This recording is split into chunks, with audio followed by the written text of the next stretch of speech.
Listo, Doc. ¿Qué tal? Bueno, buen día, tarde o noche, dependiendo de cuando estés escuchando.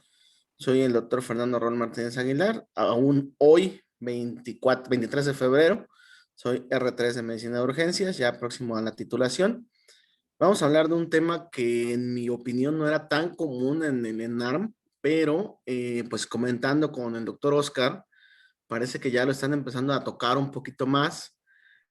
Es un tema propio de trauma choque, es un tema propio del área de trauma. El concepto es trauma raquimedular. Yo les recomiendo que de donde revisen el material hay una GPC, que seguramente los que están estudiando para el ENARM lo saben, y los que no, se lo recomiendo que la vayan a revisar. Pese a que no le encontré el año a la GPC, sí es interesante que ya está manejando conceptos enfocados a tratamiento, tanto quirúrgicos como no quirúrgicos.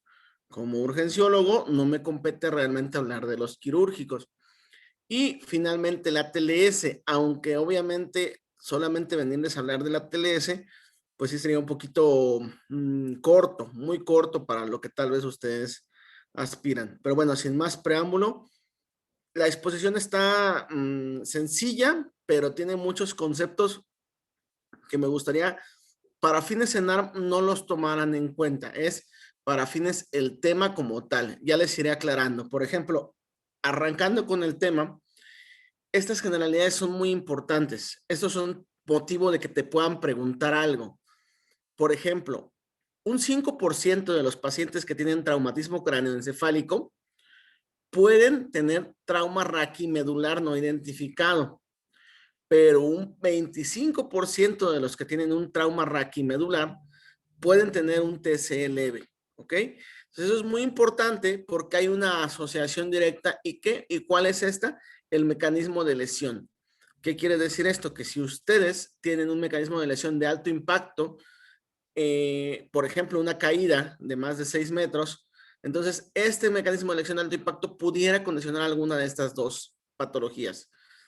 El porcentaje de lesiones es muy importante, con que recuerden 55% cervicales y el resto se dividen 15% cada una, torácico, toracolumbar y lumbosacra. Y bueno, pues aquí bien importante, el trauma raquimedular nunca es prioridad en la evaluación inicial del paciente, más si está inestable. Si su paciente llega adecuadamente inmovilizado, tanto de collarín como la araña que ponen los TUM, y la inmovilización que te presentan con la espina cervical, con la tabla rígida, finalmente lo que ustedes van a evaluar es, recuerden siempre, A, B, C, D, E. Es el principio de ATLS y el principio de toda valoración del servicio de urgencias en el trauma choque. Es decir, evitar la inestabilidad sistémica. Y asimismo, es relativamente sencillo porque si en nuestra revisión secundaria comenzamos a excluir que el paciente no tiene un déficit neurológico, el paciente no refiere dolor o no refiere paréstesis en la columna, y aparte el paciente no tiene una evidencia de intoxicación, pues bueno, podríamos ir excluyendo esta lesión. Creo que esto es muy importante que nos lo lleváramos. Ahora, hay que recordar que, bueno, la columna vertebral se va a integrar por diferentes tipos de estructuras, en el cual, bueno, incluye la estructura cervical, la columna torácica, columna lumbar y columna sacra, y cada una de estas pues va a tener un cierto número de estructuras, como serán 7 vértebras, las cervicales, 12 torácicas, 5 lumbares y un conjunto de unión de la sacra y curvatura. Y entonces aquí volvemos a recordar, cervical un 55% de afección. Asimismo, también va a haber lesiones a través de los ligamentos, músculos paravertebrales. También recordemos que estamos ahí, tenemos la médula espinal, que finalmente va a ser nuestro sitio diana de afección, las meninges, el líquido cefalorraquídeo, y bueno, recordar aquí la estructura. Esta es la imagen que viene prácticamente en la ATLS. Recordar la estructura de la vértebra, que está compuesta por un cuerpo, pedículos y, bueno, la lámina y el proceso espinoso o apófisis espinosa. La columna le va a dar soporte a un individuo en posición erecta y protege y contiene a la médula espinal. Ahora, la columna como tal, recordar esto, todas las vértebras van a tener un cuerpo, dos apófisis transversas, que las observamos en la imagen, en la parte de aquí, no sé si en la grabación se alcanzará a ver que muevo esto, una apófisis espinosa y un foramen vertebral. Sí, Y sí se cada ve, fase, Doc. ¿sí se ve, perdón? Sí, sí, se ve bien. Ok. Cada faceta auricular superior e inferior van a permitir que se articule con el resto de vértebras. Recordar que la de mayor movilidad va a ser cervical, soporte va a ser lumbar y también va a permitir arcos de movilidad. Recordamos que la médula espinal va a ser una estructura que viene desde el foramen magno y que, si recordarán, desde el punto de vista embriológico era lo que llamaban la cola de caballo, y que finalmente se ancla a través aproximadamente de L1, donde va a terminar anclada a través de la misma columna lumbar. Y bueno, es una continuación finalmente del bulbo raquídeo. Ocupa unos 2/3 del conducto raquídeo y bueno, vamos a hallarla rodeada de las 3 meninges. Esto va a ser muy importante para la fisiopatología del trauma raquimedular, porque comparte ciertas características con el TCE, porque finalmente es una estructura del sistema nervioso también. Y bueno, pues el líquido cefalorraquídeo, junto con las paredes del conducto vertebral, le van a proporcionar una protección adicional.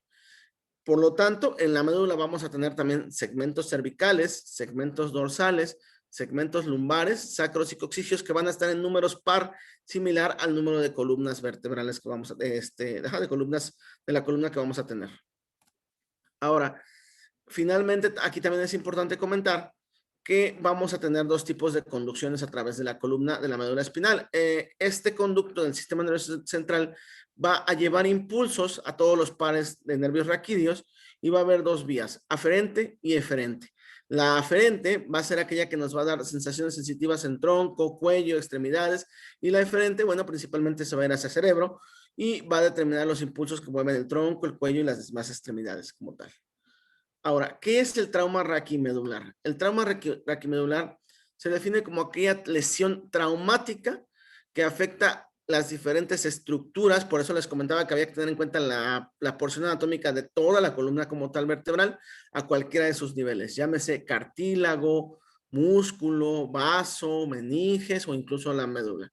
Y como comentábamos en un arranque, se puede asociar a traumatismos múltiples hasta un 25 a 60%. En términos coloquiales, un buen golpe o un buen traumatismo en un paciente, un accidente automovilístico, probablemente haya lesionado la columna lumbar. Ahora, el trauma raquimedular puede causar dos tipos de compromiso: solamente comprometer a la estructura raquídea misma, o bien comprometer al sistema nervioso central. Generalmente es una causa de muerte de personas de menores de 40 años y su principal causa es un accidente de tránsito. Finalmente, también es más común en hombres, en 85% de los casos, y en las mujeres, por ejemplo, lo más común es que ocurra en accidentes como, por ejemplo, equitación. Más o menos dentro de esto, 43% de las lesiones tienen un déficit neurológico completo, 18% un déficit parcial, y de ahí los síndromes raros, que finalmente son muy diferenciales, que ahorita lo vamos a ver en una tablita, pero que es más probable que nos pregunten dónde está la lesión de acuerdo a los dermatomas y miotomas que vamos a comentar también. También puede haber una lesión no traumática. Ojo, no es lo mismo el trauma raquimedular, porque ya comentamos en la definición que es traumático como tal, pero un trauma raquimedular también puede ser por una alteración no traumática, como por ejemplo una sífilis o una subluxación vertebral secundaria a una artritis reumatoide.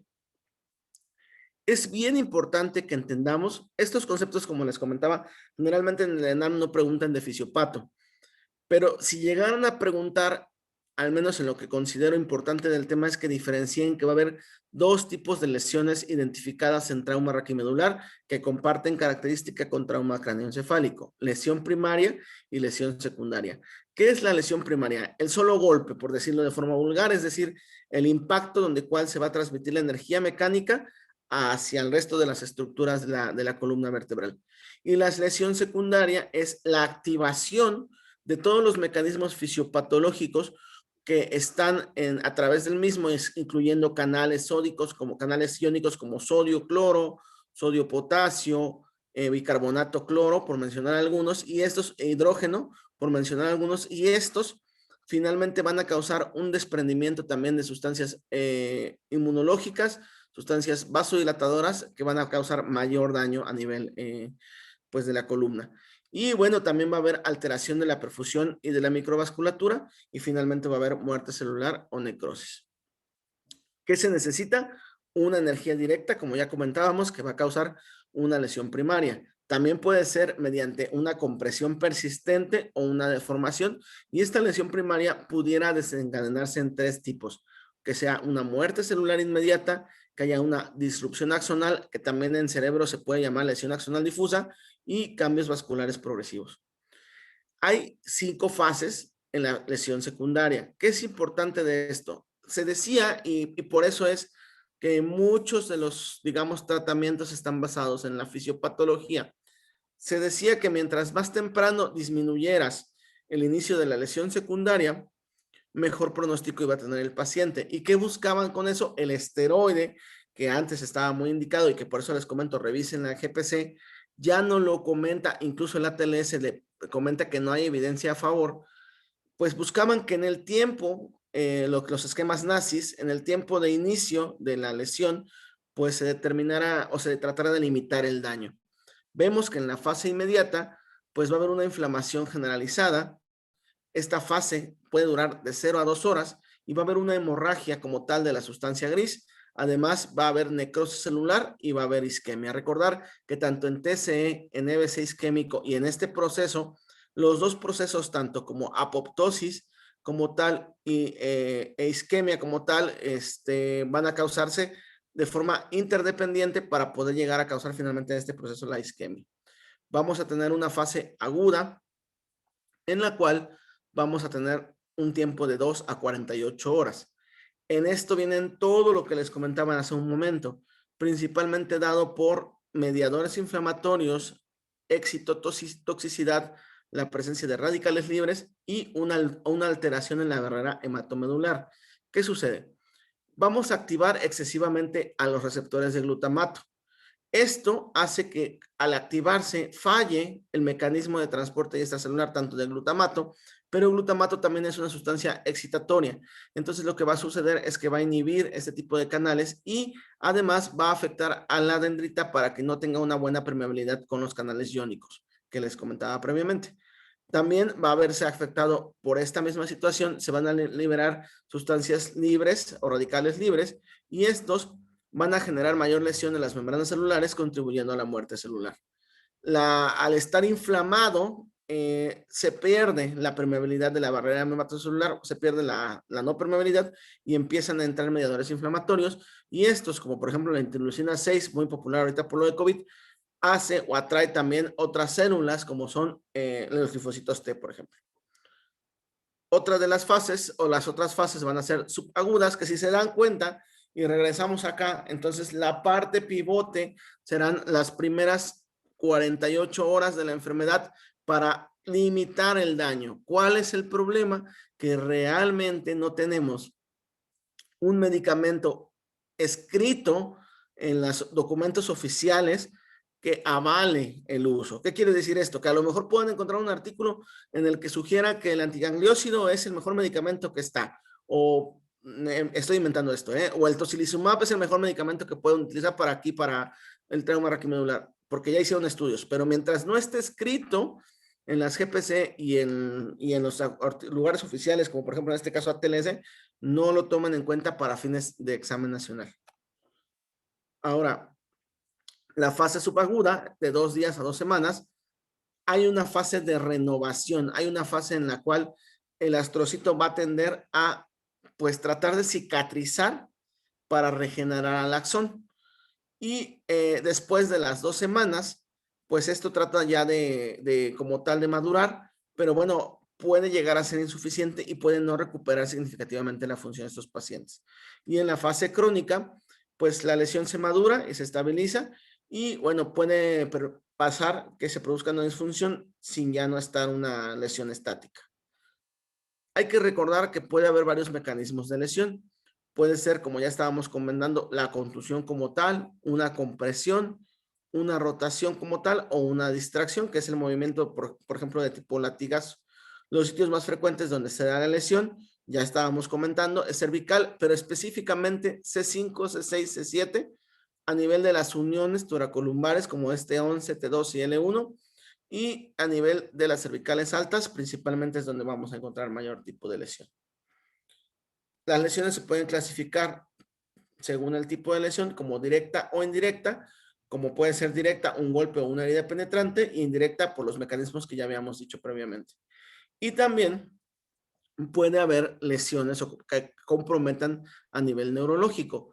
Esto puede ser una lesión completa, que esto lo vamos a evaluar con las escalas que vamos a ver un poquito más adelante, como son ASIA, por ejemplo, o Frankel. Y estas lesiones completas, pues van a persistir más allá de 24 horas y podría indicarnos que no haya una buena recuperación de la función distal. Pero también de forma transitoria, y les cuento como anécdota, esta es una anécdota, paciente que vimos en el hospital de Valbuena, llegó por un accidente automovilístico, estuvo hipotenso, pero el accidente no, por el mecanismo de lesión, no parecía que pudiera tener riesgo de un trauma raquimedular. Estuvo hipotenso, hipotenso, hipotenso, se le pasó líquidos, se administró líquidos, no respondía, se decidió hacer una tomografía, se descubrió una fractura a nivel de las lumbares y se consideró que era un choque medular por lo ya comentado. Y finalmente, bueno, se inició tratamiento, ahí se inició tratamiento con aminas principalmente, y de hecho la GPC sí te menciona que en los primeros días mantengas una PAM mayor a 85 milímetros de mercurio. Ahora, también puede haber lesiones incompletas, que son los famosos síndromes, el de cordón central, cordón posterior, cordón anterior y el bronce sequard. Ahora, ¿cuál es la clínica de un trauma raquimedular? Pues bueno, primero hay que sospecharla por el mecanismo de daño. También ahí en el hospital en el que estábamos, nos llegó alguna vez, 2, 3 veces pacientes de caída de andamios, de aproximadamente 4 o 5 metros cayendo de pie y prácticamente la columna pues desbaratada, que finalmente pues el pronóstico es malo y que bueno, ya con eso, desde que te dicen cayó de pie de 5 metros, empiezas a sospechar dónde está el daño. O bien cayó de espalda recto, empiezas a sospechar dónde está el daño. Pero bueno, suponiendo, como nos pasó también, en un estado de choque medular y que veamos que no hay reflejos profundos, que hay incontinencia de esfínteres, que hay una parálisis flácida total, que no tenga una sensibilidad del paciente o que haya cambios hemodinámicos que lo que ya estábamos comentando o incluso priapismo, bueno, hay que sospechar un trauma raquimedular. Hay que hacer evaluación sensitiva, motora, hay que buscar cuáles son los músculos claves que ahorita se los voy a comentar para la clasificación del nivel motor. Hay que establecer la clasificación de Frankel y, bueno, la clasificación de Asia. Discúlpenme, pero ya me sequé, discúlpenme. Bueno, y eso es bien importante. Hay unas tablitas como de datos para que ustedes, con base a la referencia, porque les van a preguntar, por ejemplo, ¿qué dermatoma? Y eso nos lo preguntaron incluso en el examen del consejo. ¿Qué dermatoma se ve afectado si la lesión está debajo de la tetilla, por ejemplo, ¿no? Y si ustedes recuerdan, debajo de la tetilla o en la tetilla va a pasar T4. Entonces, pues si dices debajo de la tetilla, pues si puede ser T4, puede ser T5. Pero ya con esa referencia que tú tengas que en la tetilla está T4, tienes una idea de más o menos dónde está la lesión. Por ejemplo, el ombligo es T10, la rodilla es L4, el tobillo, bueno, la parte externa del tobillo es S1. Entonces ya con eso que tú tengas una idea, podrías ir más o menos ubicando dónde está la lesión, en el de qué dermatoma está la lesión. Y pues incluso creo que en el ATLS sí menciona así como muy puntual cuáles son los dermatomas que puedes usted tú ir a buscar. Recordar también que los esfínteres, tanto anal y vesical, lo vas a evaluar con S5. Y es importante que evaluemos también la función motora, recordar que esta es una parte de la exploración neurológica, luego en las notas lo ponemos en la parte de músculo esquelético y realmente es una parte de evaluación pues como tal neurológica en el cual, bueno, evalúas la fuerza muscular o una evaluación motora en la cual, pues bueno, esta es la también llamada escala de Daniels, 5 es normal, 4 es movimiento activo y contragravedad y resistencia, 3 es contragravedad nada más, 2 es sin gravedad y pobre movimiento ahí, y 1 trazas de contracción palpable. Es importante que en todo paciente con trauma, pues sí le evaluemos en la secundaria esta situación. Y lo que les comentaba, hay músculos también claves para clasificar dónde está el nivel motor. Por mencionar alguno, por ejemplo, donde está el extensor del codo, el tríceps, estamos evaluando C7. Donde estamos evaluando al extensor de la rodilla, que es el cuádriceps, estamos evaluando a L3. Y en los flexores plantares estamos evaluando a S1, que es donde están el sóleo y los gemelos. Ahora, la escala de Frankel nos permite valorar la clasificación funcional de los déficits neurológicos secundario a la lesión neuronal que tiene el paciente. Esta puede ser 5 tipos. Tipo A, completa. Quiere decir que no vamos a encontrar función motora ni sensitiva debajo de la lesión. ¿Qué quiere decir esto? Que si ustedes debajo de T10, que habíamos comentado que es ombligo, no hay ni función motora ni sensitiva, entonces es una lesión Frankel completa, tipo A. Tipo B, incompleta. No hay función motora, pero puede tener sensación debajo de la lesión. Mismo ejemplo, si el paciente siente debajo de T10, entonces es una Frankel tipo B. Incompleta como tal, tipo C, es en aquella en la que la fuerza motora no es útil por debajo de la lesión y la sensitiva está incompleta. La tipo D es una fuerza motora útil, pero la sensitiva está completa. Ahí notamos la diferencia entre la B y la D, que en la D funciona la motora, en la D, pero en la B no funciona la motora. Y en la E es lo normal. Aquí va al revés, ¿sale? Aquí va al revés de lo que estaba en las otras clasificaciones. Y esta es muy importante. La verdad, a nosotros que nos tocó aplicarla alguna vez en estos pacientes en el servicio de urgencias, es muy tardada, pero finalmente, tanto para el traumatólogo que ve el paciente con trauma de columna también, pues es muy útil para determinar dónde está la lesión y qué puntaje de esta lesión tiene este paciente. Esta es la escala famosísima de Asia. No creo que se los pregunten en el ENARM, no es para fines de este tipo. Sin embargo, lo que sí les puedan preguntar es qué clasificación es, de acuerdo a la escala. Esta también es este tipo, como la tipo Frankel. Sin embargo, en esta ya incluye algunos segmentos. Por ejemplo, completa, cuando no hay función motora sensorial, pero está reservada para S4 y S5. Incompleta, cuando hay sensación, pero no motor, pero ya incluimos S4 y S5. La tipo C es una función motora preservada, pero la respuesta está por debajo de S3. Y incompleta el tipo D es cuando la función motora se preserva, pero los músculos debajo de la lesión tienen notas superiores a 3. Y bueno, la normal es cuando está conservado esto. Ahora, el trauma raquimedular se puede dividir en 3 tipos, de 1, de 2 y de 3, en el cual el D1, la fuerza va a estar en 3 a 4, pero va a haber un compromiso de la función vesical o intestinal, y en el resto puede haber una fuerza 3 en D2, pero sin compromiso, y en D3, perdón, una fuerza 4, sin compromiso también de la función vesical o intestinal. Ahora, de los síndromes que comentábamos, tenemos el síndrome de cordón central, en el cual se define como una lesión medular incompleta, es la más común, y su mecanismo de lesión es una hiperextensión aguda. Esto es más común en el adulto mayor porque ya tenga estenosado del canal medular. Las causas que puede causar una espondilocistesis, una artritis reumatoide o una hiperextensión de la columna como en un evento deportivo o un accidente vascular. Tus hallazgos, va a haber debilidad de las extremidades superiores, va a ser más notable que en las inferiores, y bueno, pues generalmente hay retención urinaria, la sensitiva va a depender de dónde esté el hallazgo. En el cordón anterior, también se llama síndrome de la arteria espinal anterior, se define como un infarto medular del área irrigada por la arteria espinal anterior, y bueno, puede ser causado por un embolismo o una hernia de disco.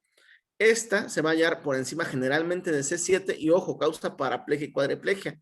Y además hay pérdida de la sensibilidad por debajo de la lesión. El otro, el Brown-Séquard, es una hemidisección de la médula espinal y da como resultado un trauma penetrante. Pues puede ser causado por una hernia de disco cervical, por un tumor de la médula espinal, por una compresión medular o por medio de hematomas. Y bueno, pues los hallazgos van a ser en el lado contralateral a donde está la lesión, va a haber pérdida de la sensibilidad de dolor y temperatura inferior a la lesión, pero en el lado ipsilateral va a haber pérdida de la sensibilidad, parálisis motora y va a haber lesión debajo de la lesión. O sea, va a haber una lesión de neurona motora superior debajo de la lesión. En el síndrome del cordón posterior va a haber, es raro, y los hallazgos son dolor y parestesis en el cuello, y se pueden dar parestesis moderadas en las extremidades inferiores. Pues bueno, son secuelas de lo que podríamos encontrar. Aquí está el cuadrito que les comentaba. Observémoslo, es muy interesante este cuadrito, ya que aquí vemos los 4 síndromes. Esto pudiera llegar a ser una pregunta de diferencial. Realmente yo no creo que esto lo llegan a preguntar, pero bueno, suponiendo que lo hicieran, ¿Qué diferencias hay importantes? En cordón central no hay cambios sensoriales. En cordón posterior no hay cambios motores, por ejemplo.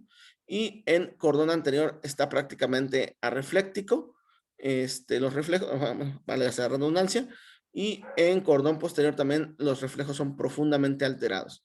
Entonces, que esto es importante también porque en bronce quartz vemos que va a haber alteración contralateral a la lesión, principalmente sensorial, dolor y temperatura. Espero que esta tablita les sirva para que puedan tomarla como referencia para sus diagnósticos diferenciales. Ahora, ¿qué es importante también? La evaluación secundaria. ¿Qué le vamos a pedir al paciente? Pues le vamos a pedir radiografías, definitivamente sí. Hay indicaciones, hay dos protocolos, un canadiense y un Nexus. Estos protocolos son para ver si el paciente realmente amerita radiografía, porque ahí se contradice un poco ATLS. Dice que todo paciente debe tener radiografía cervical, torácica, y ahora ya no, ya quitaron lo de pélvica, pero en la edición 9 todavía decía pélvica, y se refiere a la lateral del cuello con una sensibilidad un rango muy amplio, 45 hasta 100%, pero lo que sí te pide es que si le vas a pedir radiografía de cuello sea lateral, AP y transoral. Y habrá que revisar la alineación, la integridad de todos los cuerpos, el contorno del mismo, si hay o no desplazamiento y si hay edema de los mismos. Se puede pedir también tomografía, resonancia, mamografía. En el servicio de urgencias generalmente no lo hacemos como tal de arranque, pero bueno, de acuerdo a la evaluación, lo que les comentaba, por ejemplo, si es una sospecha de trauma raquimedular, pues sí, incluso se solicita tomografía, incluso con reconstrucción.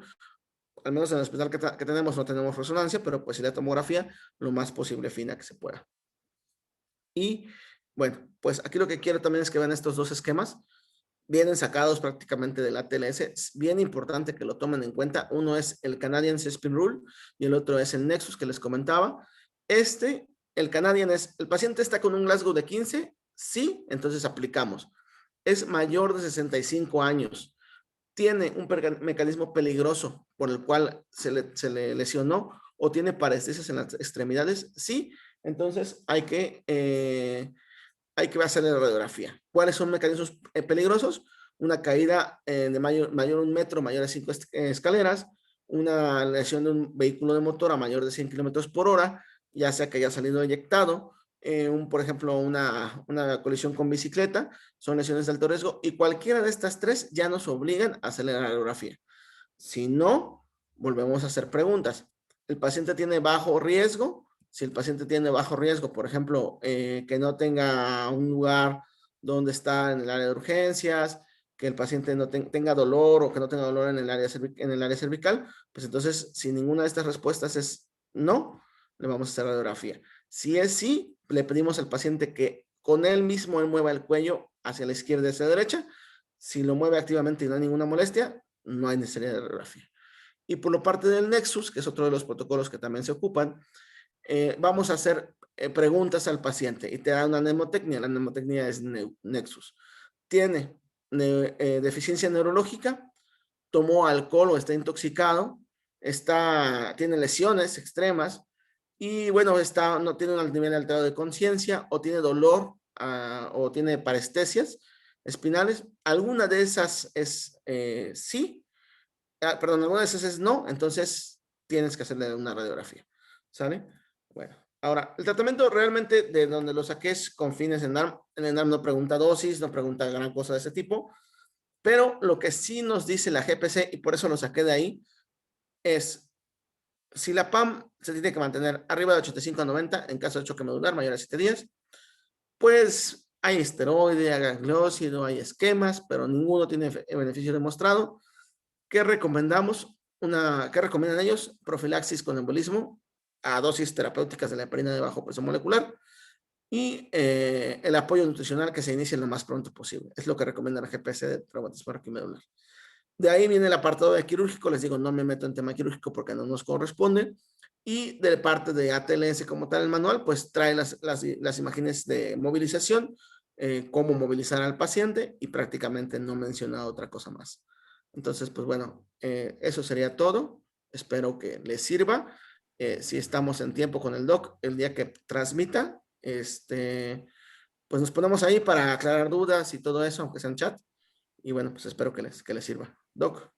Perfecto, Doc. Muchísimas gracias, de verdad te agradezco mucho. Estuvo pues bastante resumida, prácticamente clave con lo que se debe conocer para el ENARM, con los puntos clave. Y pues nada más, de verdad te agradezco el tiempo, la disposición. Digo, sé que tal vez no lo pudimos transmitir en vivo por algunas cuestiones pues que andas arreglando por lo de la subespecialidad, pero no importa, no pasa nada. Se agradece la intención y pues el hecho de compartir tu conocimiento con, con muchísima gente, con muchísimos médicos que te pueden agradecer por esa plática, pues eso es lo que no tiene precio.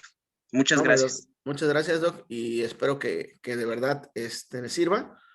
Espero que podamos sacar dudas, porque pues sí va a ser importante. Yo hablo muy rápido, así hablo siempre, pero espero que podamos sacar dudas. Y pues bueno, finalmente lo platicaba contigo, Doc. Me parece que más que enfocarlo ya como tal de tema de especialidad, era enfocarlo para lo que ustedes buscan o lo que tú buscas como, pues finalmente, líder de este proyecto, que es el ENARM, ¿no? Finalmente el ENARM es un examen que evalúa competencias de medicina general enfocadas a documentos oficiales. Eso no se nos puede olvidar. No es que ya vas a ser especialista contestando el ENARM. Vamos a contestar lo que está escrito. Y a veces, y lo digo porque así me pasaba cuando estudiaba para el ENARM, se iba uno a que el Harrison, ahora te regresas te regresas a los CTO, ahora te vas a las GPC, ahora te vas para acá, y ahí estás tonteando, y realmente lo que te preguntan es lo que está escrito en los documentos oficiales. Entonces, yo espero que les sirva. Sé que es una versión muy resumida. Seguramente los urgenciólogos que pudieran llegar a ver van a decir esto no me sirve, y tienen razón, pero es una versión para ENARM. Finalmente, Sí, claro. es así, ¿no? Sí, claro, para médicos generales y pues esa es la intención. De verdad te lo agradezco mucho, ¿No? Fernando. Mucho gusto. Sale, Oscar. Cuídate mucho. Estamos al pendiente.